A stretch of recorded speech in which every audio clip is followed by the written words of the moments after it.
Hello viewers, আসসালামু আলাইকুম। আন্তরিকুল ইসলাম আবার হাজির হয়ে গেলাম নতুন একটি ভিডিও নিয়ে। আজকে আমরা এই ভিডিওতে দেখব কিভাবে টালিখাতা অ্যাপ থেকে ফান্ড ট্রান্সফার করতে হয়। ভিডিওটি শুরু করার আগে বলে নিতে যাচ্ছি, যারা ভিডিওটি দেখছেন তারা অবশ্যই চ্যানেলটিকে সাবস্ক্রাইব করে পাশে থাকা বেল আইকনটি বাজিয়ে দিন। তো প্রথমে আমরা টালিখাতা অ্যাপে লগ ইন করব। তো আমি আমার পিন নাম্বার দিয়ে লগ ইন করলাম।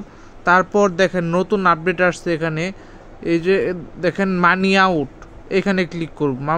মানি আউট করার পরে এখানে তিনটি অপশন আসবে। তিনটি অপশনের মধ্যে আমি এখানে ব্যাংক সিলেক্ট করব, যেহেতু আমি ব্যাংকে টাকা ট্রান্সফার করব। এখান থেকে আমাকে সিলেক্ট করতে হবে কোন ব্যাংকে আমি টাকা ট্রান্সফার করব। এখানে আমি আমার সিটি ব্যাংক অ্যাকাউন্টে টাকাটি ট্রান্সফার করব। তো সিটি ব্যাংক অ্যাকাউন্টে ক্লিক করব। ক্লিক করার পর আরেকটা কথা বলতে যাচ্ছি, সিটি ব্যাংকে কিন্তু ইনস্ট্যান্ট ট্রান্সফার চার্জটা একদম ফ্রি। যেখানে আপনাদের দেখাই, ডাচ বাংলা ব্যাংক সাময়িকভাবে বন্ধ আছে, তারপর ইসলামী ব্যাংক সাময়িকভাবে বন্ধ আছে।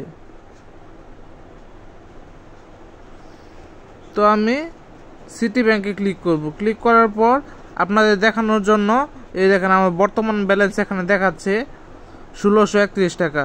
আমি 200 টাকা সিটি ব্যাংকে ট্রান্সফার করব। পরবর্তীতে দেব 200 টাকা খরচ হলো আমার 2 টাকা 30 পয়সা। এখানে ব্যাট টেট সব ধরনের সহ। এখন আমার পিন দিব। পিন দেওয়ার পর এই যে দেখেন ব্যাংকে মানি আউট সফল হয়েছে।